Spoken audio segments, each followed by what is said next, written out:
Hello बच्चों, कैसे हो आप सब। आप सबका एएससी स्टार्टर में एक बार फिर से बहुत बहुत स्वागत है। और ये मॉर्निंग का पेपर है गर्ल्स का, और मिड टर्म का एग्ज़ाम है, ठीक है, जो 2020-21 में और आज की डेट को हुआ था, यानी कि 1 अप्रैल को। ठीक है, फटाफट स्टार्ट कर लेते हैं और आप एक बार समझ भी लेना, और जिनका कैसे था उनको पता भी लग जाएगा, आइडिया भी हो जाएगा, और फाइनल पेपर की तैयारी में भी हेल्पफुल होगा। ठीक है, तो देखिए पहला क्वेश्चन आपसे पूछा गया है कि in which quadrant abscissa and ordinate are both positive. तो ये कह रहा है कि कौन सा ऐसा चतुर्थांश है जिसमें भुज और कोटि दोनों धनात्मक होते हैं। ठीक है, ये पेपर इसलिए समझा रहा हूँ क्योंकि इसके आसपास के क्वेश्चन आपके पेपर में भी आ सकते हैं जो इवनिंग शीट वाले हैं। देखो, आपको पता है ना, 4 क्वाड्रेंट होते हैं, 1 2 3 4, 4 चतुर्थांश होते हैं। तो देखो यहाँ 1 2 3 ये प्लस का होता है, इधर क्या होता है, माइनस का होता है ना। और ये ऊपर प्लस का होता है और नीचे क्या होता है, माइनस का होता है। और यहाँ पर एक्स और वाई दोनों प्लस के होते हैं, है ना। यहाँ एक्स माइनस का होता है, ये माइनस वाला है, और वाई प्लस का होता है। यहाँ पर माइनस माइनस होता है और यहाँ पर क्या होता है, प्लस माइनस होता है। तो अब आपसे क्वेश्चन में पूछा गया है कि कौन से क्वाड्रेंट में दोनों पॉजिटिव हैं, तो पहले वाले में, है ना। अगर आपसे बोलेगा पहला मतलब कौन सा एक में मतलब माइनस और प्लस हो, यानी कि माइनस एक्स का और वाई वाला प्लस का, तो किस में है, सेकंड वाले में। अगर आपसे ये पूछा होगा, एक बात आपको बता दूं, ये जो एब्सिसा होता है ना, इसको हम या भुज बोलते हैं हिंदी में, इसको एक्स बोला जाता है, और ये जो ऑर्डिनेट होता है इसको वाई बोला जाता है। तो अब आप समझ गए ना कि आपका जो क्वाड्रेंट होता है इसमें एक्स और वाई दोनों प्लस के होते हैं, इसमें एक्स माइनस का होता है, वाई प्लस का होता है, इसमें माइनस का एक्स माइनस का वाई होता है, इसमें जो होता है एक्स जो होता है वो प्लस का होता है और वाई जो होता है माइनस का होता है। तो आपसे आप पूछ लेगा, जैसे आप पूछ सकता है जब नेक्स्ट टाइम पेपर में आएगा, तो ये पूछ सकता है कि एब्सिसा माइनस का हो और ऑर्डिनेट भी माइनस का हो, तो कौन सा हो गया, थर्ड हो गया। समझ में आ गया। तो इसका आंसर क्या आएगा, क्योंकि इसमें दोनों पॉजिटिव बोला है, तो क्या आ जाएगा, फर्स्ट क्वाड्रेंट आ जाएगा। ठीक है, आपका लिख दोगे प्रथम चतुर्थांश, प्रथम, ठीक है, चतुर्थांश, या आप लिख देंगे फर्स्ट क्वाड्रेंट। ठीक है, समझ में आ गया, पहले वाला क्लियर हो गया। अब आगे बढ़ जाइए फटाफट। उसके बाद सेकंड क्वेश्चन है, ये कह रहा है probability of an event always lie between. ये कह रहा है कि किसी घटना की घटने की जो प्रायिकता होती है ना, वो किसके बीच में होती है। देखो 0 से लेकर 1 के बीच में होती है। ठीक है, 0 से कम नहीं हो सकती, 1 से ज़्यादा नहीं हो सकती। आपसे क्वेश्चन पूछ सकता है एग्जाम में, अगर घुमा के पूछेगा तो बोलेगा क्या ये प्रोबेबिलिटी हो सकती है। अगर ऊपर छोटी रकम है, नीचे बड़ी रकम है, ठीक है, तो वो प्रायिकता हो सकती है, क्योंकि उसको भाग करने पर 1 से कम ही आएगा। ठीक है, अगर माइनस लग जाता है किसी के आगे तो उसको हम प्रायिकता नहीं कहते। ठीक है, थोड़ा थोड़ा बताऊंगा, आगे बढ़ जाते हैं। उसके बाद कह रहा है थर्ड क्वेश्चन में कि ये जो डेसिमल एक्सपेंशन है ना, ये कैसा है। देखो, अगर आपसे टाइप पूछता है ना डेसिमल एक्सपेंशन के हिंदी में, अगर आपसे प्रकार पूछता है ना दशमलव निरूपण के, तो 2 प्रकार के होते हैं। एक होता है शांत, ठीक है, और दूसरा होता है अशांत। ठीक है, और शांत को इंग्लिश में बोलते हैं टर्मिनेटिंग, और हिंदी में बोलते हैं नॉन टर्मिनेटिंग। नॉन लिख के टर्मिनेटिंग सेम लिख देना, TER। ठीक है, उसके बाद MIN, फिर ATING। ठीक है, समझ में आ गया, मैंने बोल दिया है लिखने में, क्योंकि टाइम ज़्यादा लग जाएगा, बहुत आराम से लिखा दो। तो अब आपको बताना है कि ये डेसिमल एक्सप्रेशन कैसा है। अब आप ध्यान देखो, यहाँ 48 48 48 सेम सेम आ रहा है, डॉट डॉट लगा हुआ। अगर सेम सेम आ रहा है तो उस पर हम बार लगा सकते हैं। क्या लगा सकते हैं, बार। और बार लगा सकते हैं तो इसका मतलब वो रेशनल नंबर है, और रेशनल नंबर को हम P/Q में लिख सकते हैं। ठीक है, समझ में आ रही है मेरी बात। तो लेकिन यहाँ पे ये डॉट डॉट डॉट डॉट चल रहा है, ये रुक ही नहीं रहा, ये रुक ही नहीं रहा। अगर वो रुक जाता है, ये देखो जैसे ये रुका हुआ है 3.4, तो उसको हम बोलेंगे टर्मिनेटिंग। ठीक है, लेकिन अगर वो रुक नहीं रहा, मेरी बात समझ में आ रही है, अगर वो रुक नहीं रहा तो उसे हम बोलेंगे नॉन टर्मिनेटिंग। तो इसका आंसर क्या आ जाएगा, नॉन टर्मिनेटिंग आ जाएगा। समझ में आ गई। अब आपसे ना ऐसे नहीं पूछेगा, यहाँ तो पूरा आंसर ही दे दिया था, रुक ही नहीं रहा तो नॉन टर्मिनेटिंग है। आपसे ऐसे दे देगा 3/4। तो अब आपको क्या करना पड़ेगा, जैसे अगर आपको 3/4 दे दिया तो आपको भाग करना पड़ेगा। आप भाग करेंगे तो इस तरीके से पॉइंट लग गया, 0 बढ़ गई, 4 7 28 आ गया, फिर उसके 2 बचा। ठीक है, फिर नीचे 0 लग गया तो 4 5 20, तो ये भी रुक गया। ठीक है, अगर रुक जाएगा मतलब रिमाइंडर जो है अगर 0 आ जाता है, जैसे पॉइंट लगाने के बाद वो रुक जाता है, तो हम उसको क्या बोलेंगे, टर्मिनेटिंग बोलेंगे। अगर वो चला जा रहा है चला जा रहा है चला जा रहा है, जैसे आप 1/11 को भाग करेंगे, ठीक है, तो ऐसे 0.09 09 09 चलता रहेगा चलता रहेगा चलता रहेगा, तो वो नॉन टर्मिनेटिंग है। समझ में आ गया। अगर जो रुक जाता है उसको हम बोलते हैं टर्मिनेटिंग, और जो नहीं रुकता उसे बोलते हैं नॉन टर्मिनेटिंग। तो समझ में आ गया। डेसिमल एक्सपेंशन पूछा था, ठीक है, मैंने तो बहुत ज़्यादा एक्सप्लेन करके समझाया था, क्योंकि इसके आसपास के क्वेश्चन आ जाए। ठीक है, और अगर यहाँ पे केवल 0.48, ठीक है, या जैसे 48 48 48 लिखा है और यहाँ डॉट डॉट नहीं लगा, तो हम उसको बोलेंगे टर्मिनेटिंग। क्या बोलेंगे, शांत। और अगर डॉट डॉट लगा आ गया तो क्या होगा, नॉन टर्मिनेटिंग, यानी कि हो गया अशांत। समझ में आ गया हिंदी वालों को भी। अब नेक्स्ट क्वेश्चन पे आ जाओ, क्योंकि इसके आस पास बता रहा हूँ। देखो जरूरी नहीं है ना कि ऐसे सोल्व करके दे दे, डिवाइड भी दे सकता है, इसलिए मैंने वो भी बता दिया। तो अगर ऐसी फॉर्म में दे रखा है और आपसे पूछा है डेसिमल एक्सपेंशन, तो आपको डिवाइड करके भी देखना है। चलो नेक्स्ट पर आ जाओ। ये कह रहा है कि एक गोले का पृष्ठीय क्षेत्रफल दे रखा है इतना, ठीक है, तो आपको उसकी रेडियस निकालनी है। तो देखो जो चीज़ आपको दी होती है ना, जैसे सरफेस एरिया दे रखा है, तो जो चीज़ दी होती है उसी का फॉर्मूला आपको लगाना पड़ता है। अब आप मुझे बताइए, जो स्फीयर होता है उसका सरफेस एरिया का फॉर्मूला क्या होता है? 4πr² होता है। तो 4πr² को आप इक्वल में लिख देंगे 5544 के। अब यहाँ पे वैल्यू रख दो, 4 की जगह 4 आएगा, पाई की जगह क्या आ जाएगा 22/7 आ जाएगा। आर की वैल्यू हमें पता नहीं है, इक्वल टू में क्या दे रखा है हमें 5544 दे रखा है। अब इन दोनों को उठा के उधर ले जाओ, जब उधर ले जाओगे तो रिवर्स कर दोगे, ठीक है, क्या कर दोगे, रिवर्स कर दोगे, ठीक है। अभी एक मिनट बताता हूँ, यहाँ देखो, इसको पहले इरेज कर दूँ,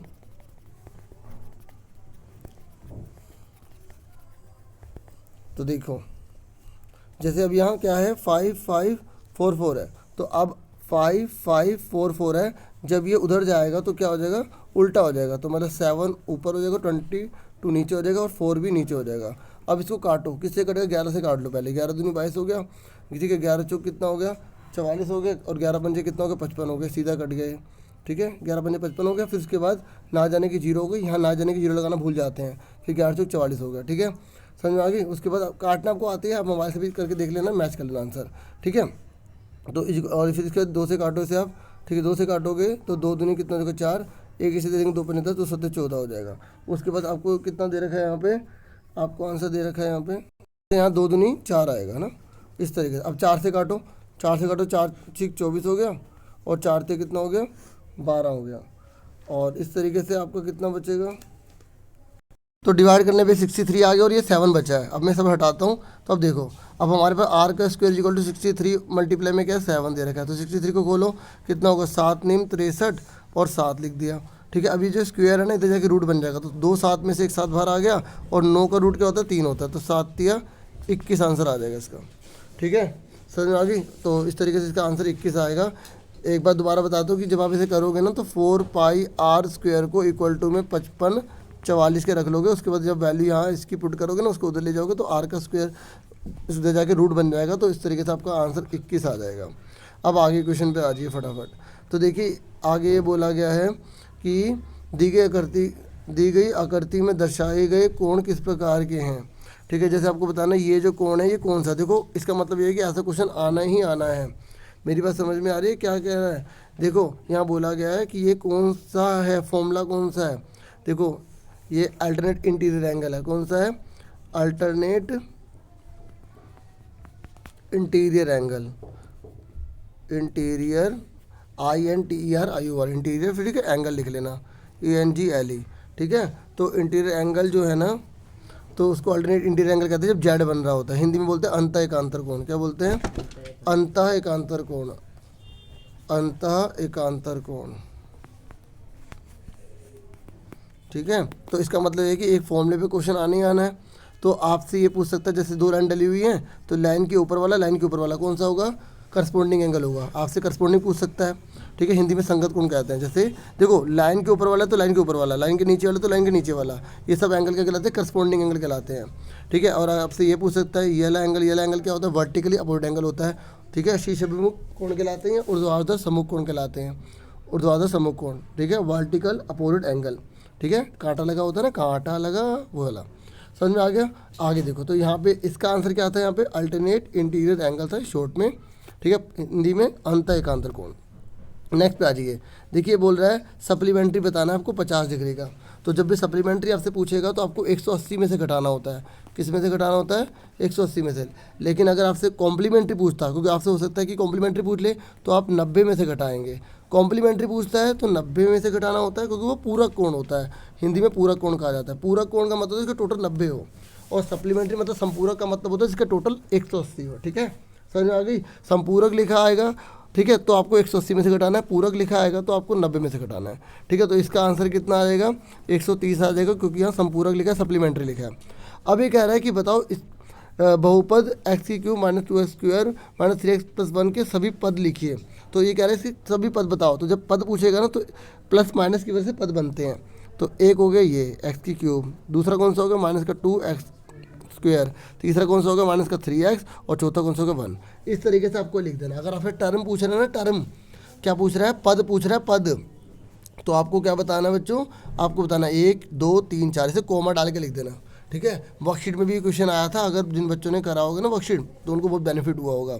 अब आगे देखो, ये कह रहा है राइट, उसके बाद कह रहा है find a point on the negative axis और Y axis which is not a distance of 3 units from X axis, ठीक है। यहाँ पे ना नोट जो है गलत छप गया है, क्योंकि हिंदी में ऐसा कुछ नहीं लिखा, नोट करेगा तो फिर हम पता कैसे लगाएंगे।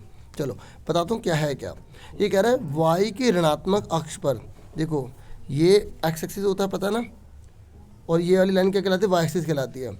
तो वाई के ऋणात्मक अक्ष पर, तो वाई है, तो वाई का ऋणात्मक कौन है, ये, इस लाइन को जो है ऋणात्मक कहेंगे ना, ये वाली लाइन को ऋणात्मक कहेंगे।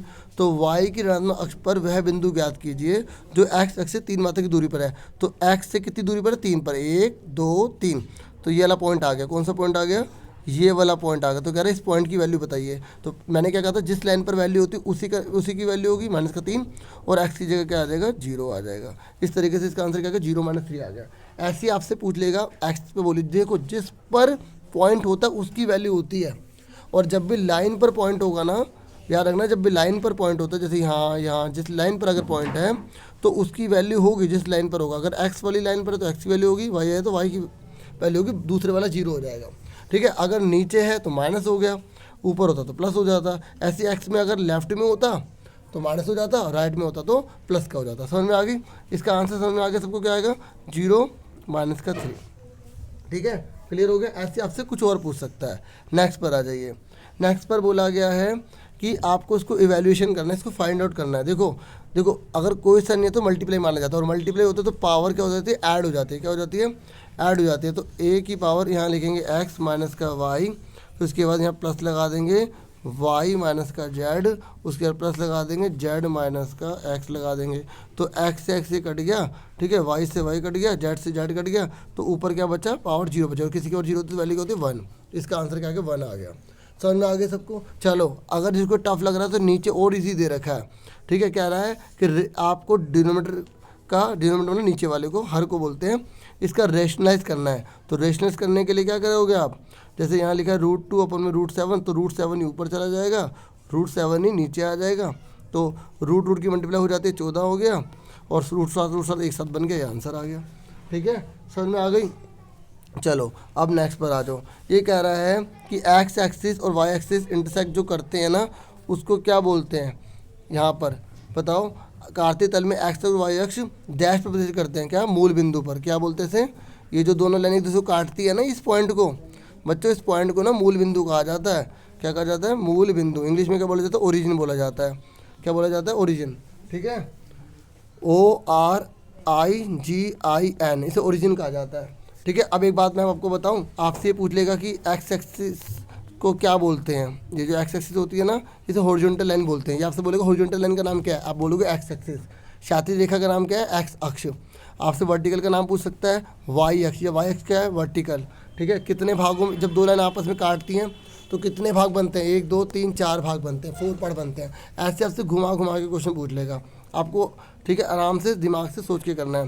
देखो अभी कह रहा है अगर ये 50 डिग्री का है तो ये कितने का होगा, जल्दी बताओ ये कितने डिग्री का होगा। देखो सिंपल सी बात है बच्चों, अगर ये 50 है तो ये भी कितने का होगा, 50 डिग्री का होगा। क्यों, क्योंकि वर्टिकली अपोजिट एंगल, आप लिख दोगे ब्रैकेट में वर्टिकली अपोजिट एंगल। अब मैं पूरा नहीं लिख रहा, हिंदी में ऊर्ध्वाधर सम्मुख कोण, ऊर्ध्वाधर, ठीक है, ऊर्ध्वाधर सम्मुख कोण, ठीक है।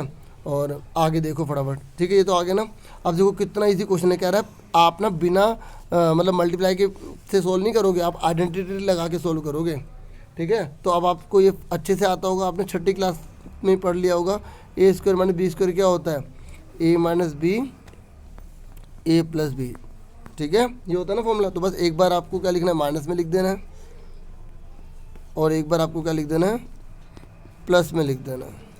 तो आप देखो 201 में से 200 गया, 1 बचा, और 201 में 200 जोड़ा 401 हो गया, ठीक है। ये इसलिए समझा रहा था कि जब फाइनल करोगे ना तो उसमें आपको हेल्प हो जाएगा, और आप जिन बच्चों ने पेपर कर लिया होगा उनको आंसर मैच हो जाएंगे। 401 आ गया। समझ में आ गया सबको। इस तरीके से करना है बच्चों, आइडेंटिटी लगा के सोल्व करना है। चलो ठीक है, हटा रहा हूँ इसको, आगे देखो फटाफट।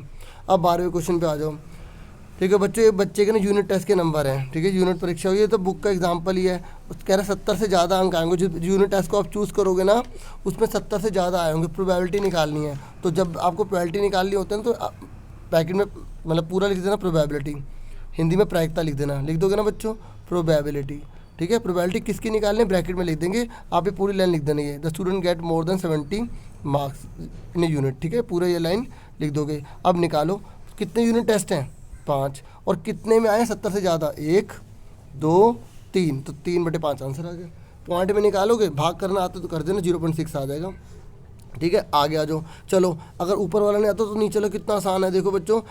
मतलब कुछ बच्चे जो है ना स्टैटिस्टिक्स को पसंद करते हैं, ठीक है, तो वो है 135। कुछ बच्चे कहते हैं हम नहीं पसंद करते, ये बुक का ही क्वेश्चन है, तो इतना है। तो आपसे बोला गया आपको प्रोबेबिलिटी निकालने की, वो बच्चे निकाल लें जो स्टैटिस्टिक्स को पसंद करते होंगे, तो वही प्रोबेबिलिटी लिखोगे, ब्रैकेट में लिख दोगे लाइक स्टैटिस्टिक्स, ये लाइन पूरी लिख दोगे। अब टोटल नीचे कितने बच्चे टोटल कर लो, नीचे हमेशा टोटल आता है 200, क्योंकि जिस की बात कर रहा है ना वो नीचे लिखेंगे 200, और कितने बच्चे हैं जो स्टैटिस्टिक्स को लाइक कर रहे हैं वो 135 हैं, तो 135 ऊपर आ जाएगा। काटना आता तो काटना, नहीं तो मत काटना, ठीक है, नहीं तो तुम्हारे नंबर कट जाएंगे। समझ में आ गई? चलो नेक्स्ट पर आ जाओ। उसके बाद बोल रहे हैं आप इसको सोल्व करो। देखो ऐसे सवाल को जब सोल्व करना है ना, तो देखो प्लस माइनस है या नहीं, प्लस माइनस है, मल्टीप्लाई तो नहीं है, ठीक है मल्टीप्लाई नहीं है। अब प्लस माइनस है तो ये देखो कि एक जैसी बिरादरी वाले कौन कौन है, जिनकी एक जैसी बिरादरी है ना उनको देखो, ठीक है, ध्यान से देखो बिरादरी किस किसकी एक जैसी है। ये देखो ये लिखा है 2√2, ये लिखा है 5√2, इन दोनों की बिरादरी सेम है ना, सेम है ना बिरादरी। और देखो किसकी बिरादरी सेम है, देखो यहाँ लिखा है 5√3 और ये √3, ये भी इसकी बिरादरी सेम है। और देखो किसकी बिरादरी सेम है, देखो ये √7 है और ये √7 है, इसकी बिरादरी सेम है। तो कितने जने, 1 2 3 4 5 6 जने हैं। अब सोल्व करो, पहले बिरादरी सबकी सेम कर दी, अब जमा घटा आराम से कर दो, क्योंकि बच्चे ना पहले सेम नहीं करते फिर गड़बड़ हो जाती है। अब देखो ये 2√2 है, ये 5√2, ये माइनस का है, तो माइनस की रकम बड़ी है प्लस की छोटी है, तो क्या बचा माइनस का 3√2 बचा है। ये जो √2 है ना ये चॉकलेट की तरह समझो, आपके 5 चॉकलेट कम थी, 2 चॉकलेट मिल गई, तो आपके पास 3 चॉकलेट भी कम पड़ रही हैं। समझ में आ गई मेरी बात? आ गया। उसके बाद नेक्स्ट पे आ जाओ, कौन सी दूसरी बिरादरी थी, ग्रीन वाली। देखो ये 2√3 है और ये क्या है 5√3, ठीक है, तो ये प्लस का है, ठीक है, और ये भी प्लस का है, ठीक है, दोनों प्लस के, तो कितने हो गए 8√3 हो गए, ठीक है, समझ में आ गया, 8√3 हो गए। उसके बाद आ जाओ 7 वाले पे, देखो ये भी माइनस का है, ये भी माइनस का, दोनों का साइन भी सेम है, बिरादरी तो सेम है, तभी तो हमने जोड़ रहे हैं। तो जब दोनों माइनस माइनस प्लस हो जाता है, साइन माइनस का रहता है, तो 2√7 आ गया। इस तरीके से आंसर आ गया। समझ में आ गया सबको? ठीक है, क्लियर हो गया सबको? चलो आगे बढ़ जाते हैं फटाफट, ठीक है, आ रहा ना बच्चे समझ में? ठीक है, आगे बढ़ जाते हैं। अब आगे देखो, ये कह रहा है कि if the length and the breadth of a cuboid are B and height H then the volume is. देखो कितना आसान है। ये कह रहा है कि ना यदि किसी घनाभ की लंबाई और चौड़ाई दोनों बी हैं, मतलब लंबाई भी बी है और चौड़ाई भी बी है, ठीक है, और हाइट जो है वो एच है, तो कह रहा है वॉल्यूम का फॉर्मूला क्या बनेगा। देखो अब आप मुझे बताओ कि जो क्यूबॉइड है उसका वॉल्यूम का फॉर्मूला क्या होता है, L × B × H होता है ना। तो अब मुझे बताओ यहाँ पे भी वही छोटा बी दे रखा है, छोटा दे रखा है, तो हम यहाँ पे भी छोटा लिखेंगे तो गड़बड़ हो जाएगी, कंफ्यूज हो जाएंगे। तो हमने क्या लिखा है यहाँ, वॉल्यूम मतलब हिंदी में आयतन, L बड़ा लगा दिया, B बड़ा लगा दिया, H बड़ा लगा दिया। अब हमें L कितना दे रखा है, B दे रखा है, और B कितना दे रखा है, B दे रखा है, H कितना दे रखा है, H दे रखा है, तो B कितना होगा, B का स्क्वायर H, तो ये आंसर आ गया। ठीक है, इस तरीके से आपको यहाँ पे L B H की जगह जैसे 4 लिखता तो आप 4 ही तो लिखते, B की जगह 3 लिखता तो 3 ही तो लिखते, और ऐसे H की जगह 2 लिखता तो 2 ही लिखते, तो 4 × 12 दूनी 24 कर देते। ऐसे आपसे बोल देगा, हो सकता है आप में सरफेस एरिया आ जाए, यानी कि इसका मतलब ये है कि जिस बच्चे को फॉर्मूले याद है ना वो आराम से कर लेगा। चलो और मजे वाली बात है, एक और ऑप्शन दे रखा है कि अर्धगोले का व्यास दे रखा है R, तो आपको वक्र पर क्षेत्रफल इसका निकालना है, यानी कि CS से आपको निकालना है, इसका डायमीटर दे रखा है। और बच्चों हमें डायमीटर से आंसर नहीं निकालना पड़ता ना, हमें रेडियस से निकालना पड़ता ना। अगर डायमीटर जो है इसका R है, क्या है बच्चों R, तो इसकी रेडियस कितनी हो जाएगी, R/2 हो जाएगी, नहीं हो जाएगी R/2। अगर डायमीटर R है तो रेडियस कितनी होगी, R/2 हो गई। तो ये कह रहा है कि इसका वक्र पर क्षेत्रफल निकालो। अब बताओ CS से हेमिस्फीयर का क्या होता है, CSA हेमिस्फीयर का क्या होता है, 2πr² होता है ना। अब यहाँ पर भी R हम वही ले रहे हैं, यहाँ पे भी वही लिख रहे हैं, तो फॉर्मूले में हम बड़ा R डाल देते हैं। क्या डाल देते हैं, बड़ा R डाल देते हैं। अब फटाफट पुट कर दो, 2 की जगह 2 लिखा, पाई की जगह नहीं खोलेंगे, क्योंकि जब पाई की वैल्यू नहीं देती तो पाई को मत खोला करो। R कितना दे रखा है यहाँ पे, R/2, ठीक है, कितना R/2, 2, तो यहाँ पर r बटे 2 2 बार लिखेंगे। कितनी बार लिखेंगे? 2 बार। क्यों लिख रहे हैं 2 बार? क्योंकि यहाँ पावर 2 लगी हुई है। अब सोल्व करो, ये 2 से 2 कट गया, ठीक है, कट गया ना। अब देखो r कितना हो गया? r का स्क्वायर हो गया, और पाई लगा रह गया, और नीचे क्या बचा? 2, तो 2 यहाँ पे लिख देंगे। अब यहाँ पे ये तो दे रखा सेंटीमीटर मीटर है, तो यहाँ पे लिख देंगे यूनिट स्क्वायर। क्या लिख देंगे? यूनिट के ऊपर स्क्वायर लगा देंगे। हिंदी में लिख देंगे इकाई के ऊपर 2 लगा दो, या वर्ग इकाई लिख दो, या स्क्वायर यूनिट लिख दो, ठीक है। स्क्वायर यूनिट लिखो, यूनिट स्क्वायर लिखो, बात एक ही होती है, कंफ्यूज मत होना। समझ में आ गया? इस तरीके से कोई थोड़ा और चेंज कर देगा। जैसे यहाँ पर यहाँ पर जानबूझ के डायमीटर r दे दिया, हो सकता है आपको यहाँ पे 4 दे देगा, तो रेडियस निकाल लोगे 2, फिर फॉर्मूले पुट कर दोगे। मेन क्या है? फॉर्मूले याद होने चाहिए, ठीक है। अब जल्दी से 15वें क्वेश्चन पे आ जाओ। देखो 15वें क्वेश्चन में बोला गया कि आपको bx जो है वो इतना दे रखा है। कह रहा है पहले 3 पुट करो, फिर 1 पुट करो, फिर उसके बाद ना दोनों को जोड़ दो, आंसर पता लगाओ। तो देखो सबसे पहले हम -3 पुट करेंगे। क्या पुट करेंगे? देखो कंफ्यूज नहीं होना। कह रहा है पहले x की जगह 3 पुट करो माइनस का, फिर 1 पुट करो, फिर दोनों को जोड़ दो। समझ में? जैसे आपको बोला कि जेब में पहले ये चीज़ रखो, फिर ये चीज़ रखो जेब में, फिर टोटल करो जेब में कितना हो गया, ऐसे करना है, ठीक है। तो अब फटाफट पहले क्या पुट करेंगे? यहाँ पे माइनस का 3 पुट करेंगे। 3 लिखा, 3 लिखा, जहाँ x है ना वहाँ माइनस का 3 आ गया, ठीक है, प्लस का 5 हो गया। तो 3 3 कितना हो गया? 9, और प्लस 5 तो कितना आ गया? माइनस का 4। यानी कि माइनस का 3 रखने पर क्या आ रहा है? माइनस का हमारा 4 आ रहा है। समझ में आ गई? ठीक है। अब आंसर याद रखना माइनस का 4। उसके बाद हमें बोल रहा है 1 पुट करो। अब 1 पुट करो, 3, x की जगह 1 रखा, 5, तो 3 एकम 3 प्लस 5 8 आ रहा है। तो अब इसको पुट करने पे क्या आया था? माइनस का 4, और इसको पुट करने पे कितना आया था? हमारा 8। तो अब 8 में से माइनस की जगह 4, तो टोटल मिला के हमारा आंसर कितना आ गया? 4 आंसर आ गया, ठीक है। उसके बाद आगे आ जाओ फटाफट। कह रहे हैं इसका शून्य ज्ञात करो। अगर ये थोड़ा टफ लग रहा है ना, तो बच्चों ये बहुत आसान है। तो देखो ये जीरोस वाला क्वेश्चन तो बहुत बार रिपीट हो चुका है। जब भी जीरोस निकालने के लिए बोले तो आप उसको बराबर में 0 लिख दो। क्या इसके बराबर में 0 लिख दो, लिख दिया। अब उसके बाद देखो, ध्यान से देखो, ये माइनस का 25 जाके प्लस का 25 हो जाएगा, तो x इक्वल टू कितना आ जाएगा? 25। ये गुणा वाला 5 जो है ना, इधर जाके भाग हो जाएगा, तो 5 से भाग करो, 5 में 25 5, तो x की वैल्यू कितनी आ गई? 5 आ गई। जब भी जीरोस आता है ना, 2 तरीके से क्वेश्चन आते हैं, तो पुटिंग करने वाला आता है, ये शून्य निकालने वाला आता है। जब शून्य निकालने वाला आएगा तो जो भी क्वेश्चन होगा उसके बराबर में 0 लिख दोगे। फिर आपको क्या करना है? माइनस वाला प्लस कर देना, प्लस वाला माइनस कर देना, मल्टीप्लाई वाला डिवाइड, डिवाइड वाला मल्टीप्लाई हो जाता है, इस तरीके से। चलो अब आपसे क्वेश्चन पूछा गया 4 और 5 के बीच में ना आपको एक अपरिमेय संख्या बतानी है। इरेशनल नंबर बताना है बच्चों, इरेशनल। अगर रेशनल बोला होता ना तो आप लिख देते 4.5, 4.2, 4.3। अगर आपसे रेशनल पूछा होता, क्या पूछा होता? रेशनल मतलब परिमेय पूछा होता, परिमेय पूछा होता। लेकिन यहाँ पर आपसे अपरिमेय पूछा है, अपरिमेय, इरेशनल, ठीक है। इरेशनल बोला तो मैंने आपको बताया था, इरेशनल नंबर की खास बात पता क्या होती है? ये नॉन टर्मिनेटिंग होते हैं और नॉन रिकरिंग होते हैं। याद रखना, क्या पता आपके पेपर में यही आ जाए कि इरेशनल नंबर की खास बात क्या होती है। नॉन टर्मिनेटिंग मतलब तो अशांत होते हैं ये, ठीक है, और ये अनावृत्ति होती है। अनावृत्ति मतलब कभी सेम नहीं आते, कभी सेम नहीं आते। तो आपको 4 और 5 के बीच में ऐसा नंबर बताना है जो कभी रुकेगा भी नहीं और कभी उसमें सेम भी नहीं आएगा। कैसे? जैसे आपने क्या लिखा, मैं दोबारा बताता हूँ। ये देखो हमने लिखा 4.030330333, फिर डॉट डॉट डॉट डाल दिया। देखो सेम आ रहा है, 0.3 आ रहा है, फिर 0.33 आ रहा है, फिर 0.333 आ रहा है। सेम नहीं आ रहा ना, तो ये आंसर होगा। पता है इसमें करोड़ों निकाल सकते हो तुम, करोड़ों भी कम बोल दिया, बहुत सारे निकाल सकते हो। 4 पॉइंट मैंने यहाँ लिखा 30, 300, 3000 ये। तो देखो 4 से बड़ा है, 5 से तो छोटा है ना, और देखो सेम सेम नहीं आ रहा। अगर क्वेश्चन में पूछा होता रेशनल नंबर, क्या बोला होता है? रेशनल, क्योंकि आपसे हो सकता है में रेशनल पूछ ले, तो आप लिख दोगे 4.5। आप किसी बच्चे ने कहा सर मैं ऐसे लिखता तो 4.55555 डॉट डॉट, हाँ सेम सेम हो जाता है, तो उस पर हम बार लगा सकते हैं, और जिस पर बार लग सकता है उसे हम पी बाई क्यू की फॉर्म में लिख सकते हैं, तो यानी कि वो रेशनल हो जाएगा। समझ में आ गई? तो पी बाई क्यू की फॉर्म में जिन्हें लिख सकते हैं ना, जिसमें पी और क्यू इंटीजर होते हैं, ठीक है, और क्यू की वैल्यू 0 नहीं होनी चाहिए, तो उसको हम रेशनल नंबर कहते हैं, रेशनल। ठीक है, देखो पार्ट 1 मैंने आपको करवा दिया, ठीक है, पार्ट 2 आपको नेक्स्ट टाइम करवाया जाएगा, ठीक है। और आज के लिए इतना बहुत है, मुझे पूरी उम्मीद है वीडियो आपके लिए काफ़ी वैल्यूएबल रही होगी। Thank you for watching and listening carefully. Take care dear students, जुड़े रहना और शेयर करना और लाइक जरूर करना, सब्सक्राइब जरूर करना।